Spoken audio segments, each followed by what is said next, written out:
Whoa, my hair looks really good. My face does not.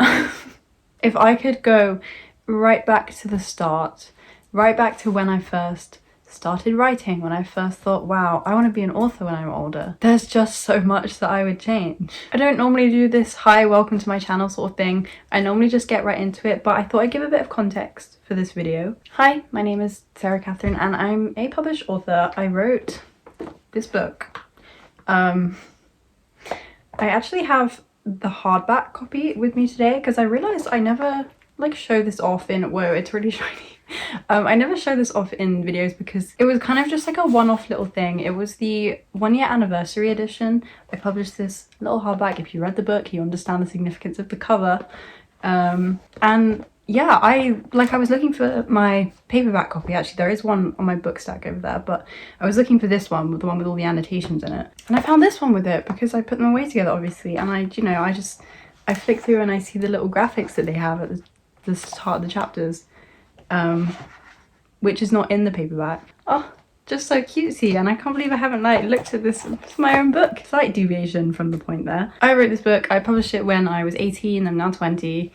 More books to come, I promise. And you may be thinking, wow, that's so cool, you know, you achieved so much at such a young age, you know, you did all that, you published a whole book. And yeah, I'm not gonna deny it's pretty cool, but also, my goodness, are there things I would do differently? So I'm gonna start off with number one, which I think is the most important, and whether you're new here, whether you've been here before on this channel, I want everyone to listen to this piece of advice. Stop feeling so pressured to do something. Stop feeling so pressured to publish. Stop feeling so pressured to have the lives that you see of authors and influencers and whatnot online. I think one of the big reasons why I published when I was 18. To be fair, I had always wanted to publish, well, I said when I was younger, I was like, I want to publish by the time I'm 18. So I always had that kind of goal, and that was nothing to do with, you know, I never watched YouTube, I never watched authors' videos. There was nothing to do with that. That was kind of my own personal goal. But I do think the older I got, the closer I got to, you know, 17, 18, I'd see more content of authors online and just think, yeah, I really want to do that. I really want to publish my book. And instead, what I wish I'd done is I wish I'd taken my time, taken perhaps another 6 months, even a year, slowed it down a bit, slowed down the process. I wish I'd listened to more advice, which is funny because I made a video, I was gonna say recently, but maybe a couple months back now, where I said the one thing you're doing when you're writing your book, the one thing you're doing wrong is you're listening to other people too much. But I don't mean listening to advice as in writing, I mean listening to advice as in advice like this. Realistic influencers, people telling you to slow down and take your time. Honestly, that's all I wish someone had told me, is just someone could have said, Sarah, take your time, slow down, there's no rush. And I originally had this noted down as 2 separate points, but my second point was going to be don't rush to publish. And I think this is all kind of part of this one point, is that literally there is no rush.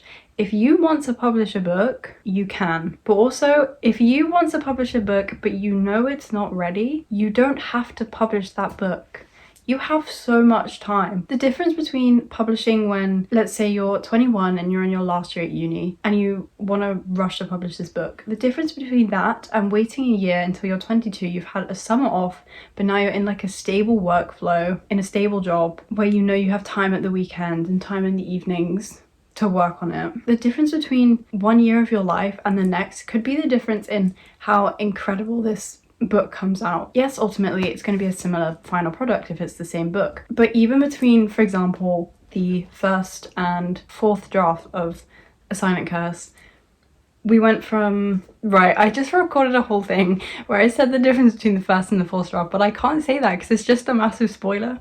But basically there's whole like character changes, there's characters that were and were not there, characters that added in, characters got taken out, whole chapters that got added in, whole segments of the day. Basically, even for me, the whole process of publishing that book took about a year from writing to publishing. And, you know, the difference from the first draft to the last draft is incredible, and that was only a year's worth. And obviously it got better and better each time. I look back at the first draft now, I'm like, okay, this is a mess, and it's probably the messiest first draft I've ever done. So if you think, oh, 6 months isn't going to make much of a difference, I might as well just publish it now. just take a second to think about the fact that it really could make a difference. Just think, 6 months out of your whole life. It may sound like a lot in the moment, but in the bigger picture, it's really not. And you deserve to give yourself that time, because ultimately writing, publishing books is a stressful thing to do. And, especially if you're giving yourself deadlines, you've got to be realistic. And also, you've got to be kind to yourself. Right, number 2 is I wish I had been more consistent on social media. Oh boy, oh boy, oh boy. So I've now had my author Instagram account for, it must be like 4 years. Is that right? Maybe like 3 and a bit. But it's gone through so many stages. Like, it started off as like a bookstagram account, then it changed into like a writing advice account, then it turned into sharing my work in progresses writing account, and now it's at the point where I've accepted that the most enjoyable thing for me is posting a mix of snippets from my work on my story and the stuff I'm writing and things I'm getting up to on my story, but then posting just kind of lifestyle and whatever I want. It's a mix of bookish stuff, author stuff, student-y stuff, just stuff from my life, a lot of photo dumps at the moment, and then the reels that I post are kind of the sharing my work a bit more. But I've also, alongside going through so many changes of what the actual account was, I've gone through so many stages of being really active and then being not active at all. Funnily enough, my one goal, well, not my one goal, but one of my goals for 2024, one of my kind of New Year's resolutions, if you will, was I wanted to stay consistent on Instagram. And you know what? I'm actually really proud of myself. For the first 7 months of the year, even through exams, through my birthday, through lots of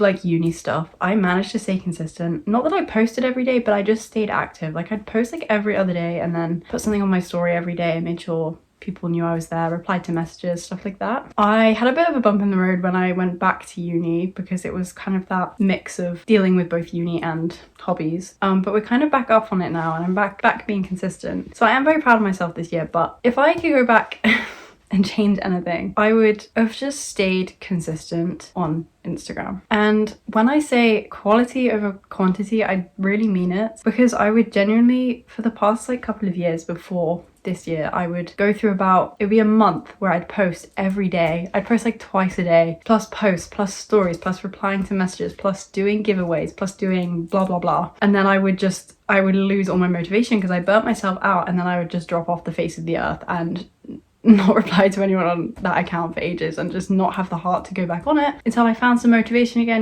Maybe I listened to a song or I read a book and I thought, oh, I forgot my author account exists. Go back on it and repeat the process again and again and again.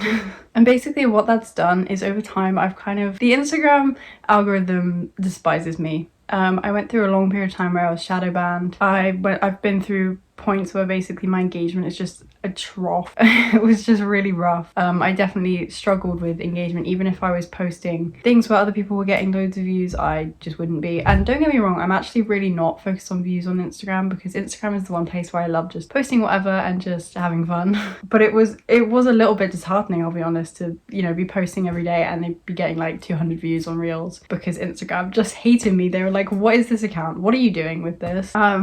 So yeah, it's just been a bit of a mess, and I wish I had done that differently. And to be honest, I would say, if you're wondering whether, should I start a new account or should I start over or something, I would say just do it. If you've got that idea in your mind, you're thinking, right, this account isn't working, I want to do something else, just go for it. I'm at the point where I've got my little community on there, and I wouldn't want to lose that. I've got a lot of friends, and I just feel like it would just ruin the whole vibe. I love the whole vibe of that account, and I am kind of back at a point where Instagram doesn't hate me as much anymore. I am getting some engagement and I am being consistent a bit more. But if you're not like that, you don't think like that at all, you don't feel like you have anything to lose, I would say go for it. You'll notice I haven't really mentioned TikTok or YouTube. The same sort of rule applies. I would say just being consistent is one of the best things you can do on any social media. TikTok, I've I have a really love-hate relationship with TikTok, and I've just hated it in the past few months, and I haven't been posting. I have nothing else to say about that. I don't even need to talk about this, it's not relevant, but yeah, if I could do anything differently, I would stay consistent. Following on from this, a little bit to do with social media, number 3 is I would not be so scared to post. I think especially back in the day when I started that account on Instagram, I was at school, no one knew about it. It was one of those things where you don't want anyone to find out. If someone finds out, it's just the end of the world. Ultimately, people did find out, and it wasn't the end of the world. It was received really well, and I was kind of scared about it. She won't be watching this video because I don't think she's like stayed up to date with what I've been doing. We haven't really been in contact, but there was this one girl who found out about it before everyone else. We weren't particularly close, but she like came up to me and was like, "Congrats on your book," and I was just... Obviously, I went like bright red and I was like, oh no, someone's found it. But it was really sweet. I mean, what could you possibly have to lose if people find your account? And so what I was saying about don't be scared to post is that, especially like if people are going to find your account, don't be ashamed. Don't stop posting. I did that once on TikTok when someone found the TikTok. I was like, oh no, well now I either have to block them or I have to stop posting so they don't see any of the posts. No, just ignore them. Haters are gonna hate. People are gonna judge no matter what. And you know, the worst thing they can do is judge. The worst thing they can do is like watch silently from the sidelines. If they start commenting horrible things, they're just giving you engagement, to be honest. So the worst thing they can do is just silently watch. But obviously that might not happen as well. You might have people being very supportive and lovely. I mean, oh my god, it's so cool that you have a separate account. So cool that you're writing a book, you know? People find these things cool, and I think we just have a lot of shame and embarrassment, and we're just scared for people to find out when really there is no reason to. Again, following on from this, number 4 is if I could go back and change something, I would tell people I was publishing a book. And now you're probably thinking, Sarah, what? What do you mean you would tell people? And I'm serious when I say I didn't tell anyone in my life that I was publishing a book. When you're 18 in the UK, I don't know about everywhere else, legally you can publish with Amazon KDP. So I waited until I'd been 18 for about a month and I was like, cool, I'm gonna publish this and I'm not gonna tell anyone. Honestly, I look back at it now and like I'll be talking to someone now and they're like, and I mention, oh yeah, I didn't tell my parents, and they're like, what do you mean you didn't tell them? Like, what? And I look back at it now and I'm like, yeah, I don't know what I was thinking. I think for me this is a very personal thing and it's probably not an experience shared by a lot of people. Well, actually maybe it is. I study STEM, I study computer science. At A-level I did 4 mathsy subjects. I've always been on this kind of STEM route, and I think maybe I thought if my parents knew I was doing this little creative thing on the side, they would think, oh no, she wants that to be her career, and then they'd be scared that I was like trying to change my career path, which was not what I was doing. But I didn't does it even make any sense? I don't know. I say it out loud now, I'm like, what was I thinking? I should have just told them, because ultimately it is really cool and people are like, why the hell didn't you tell them? Sorry, I just got a text from my date last night. Right, no, concentrate. And the same with friends. Everyone kind of knows about it now because like I've linked my author account in my private Instagram bio. Everyone's seen it and whatnot, and I have some friends I talk about it with now from school, but a lot of them still are just kind of quiet about it and don't really know about it, and I think that's because I never opened up about it, so they feel like I don't want to talk about it, which is kind of sad. Like, it's my own fault entirely. When I went to uni, I was very open about it. I was completely different from school. I was like, with my first flatmates, I immediately was like, yeah, my hobby's writing, I've published a book, and they're like, whoa. So yeah, if I could go back, I would definitely tell my friends and family. There's absolutely nothing to be ashamed about. Literally, just think, if anyone else came to you and said, I've published a book, you would be like, what?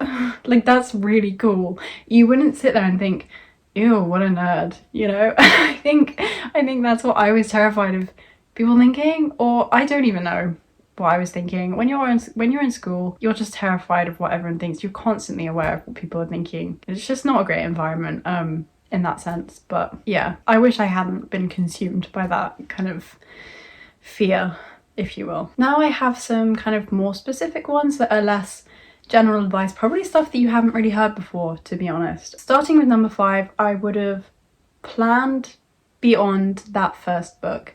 And I think this is part of kind of the I rushed to publish sort of thing.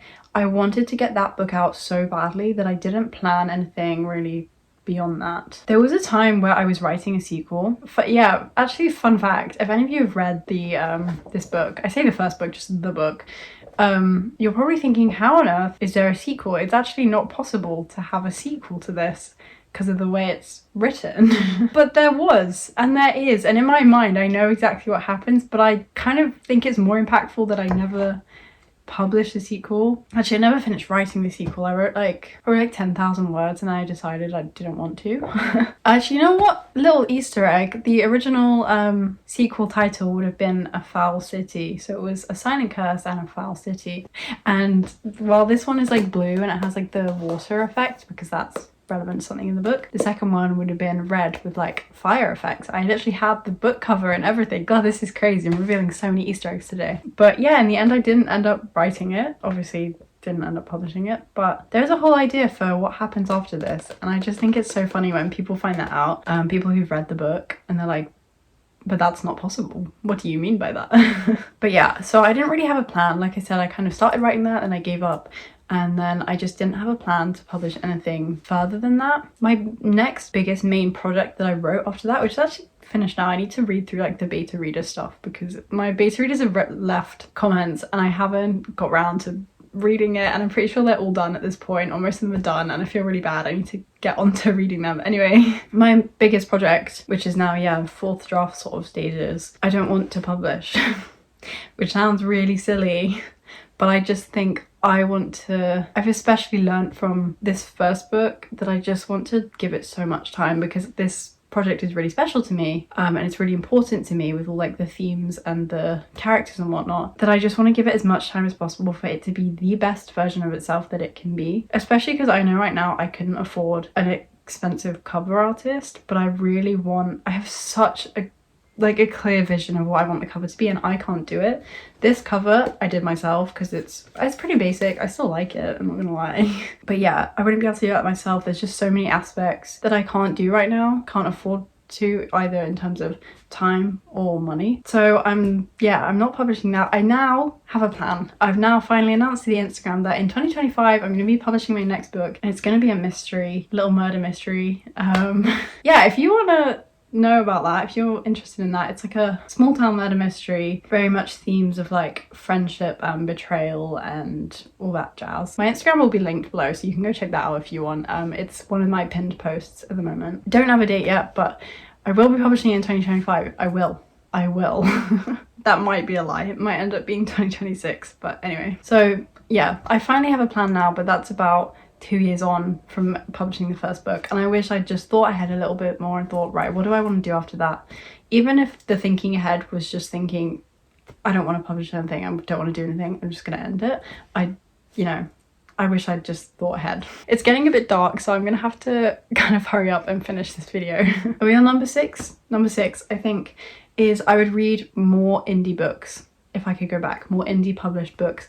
Since maybe the last year or two, I've discovered so many more indie authors who are my friends, or just I look up to them, and they have such amazing talent. You know what, I'm gonna fill the screen now with some of my favorite books that I've read that are all indie. So if you want any indie recommendations, go and check any of these out. Mostly because it's just so inspiring to read indie authors and think, oh my gosh, like these people are so talented, there's so much talent here, and I can do that too, you know? And the final thing, I actually have plans to make a whole video about this, but script not written yet, no bullet points written yet, so I can't do it just yet. I'm gonna add it in quickly here. The final thing that I would have done right from the beginning is never use the term aspiring writer. And I mean specifically aspiring writer, because if you're writing, if you've written a sentence of your book, if you've written 10 books and never published, anything along those lines, anything at all, you're a writer.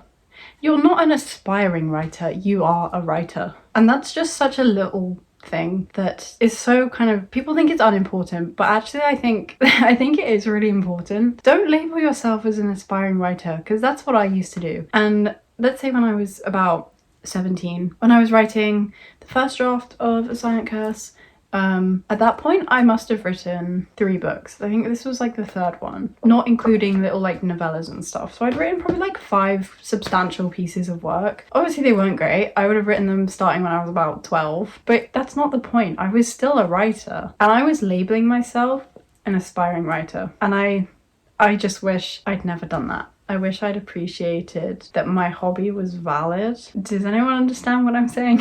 I wasn't an aspiring writer. I was just a writer. There is no level where you become a writer or you're not a writer yet. You just are. Oh, guys, I yapped too much and now my coffee's cold. Anyway, that's gonna be all from me today. I hope you guys got something out of this video. Ultimately, I hope it was useful. I hope it was remotely entertaining. If you want to check out my book at all, they'll be linked down below. Normally I link all the socials, so should all be down there if you're interested. Thank you guys so much for watching, and I will see you in my next video.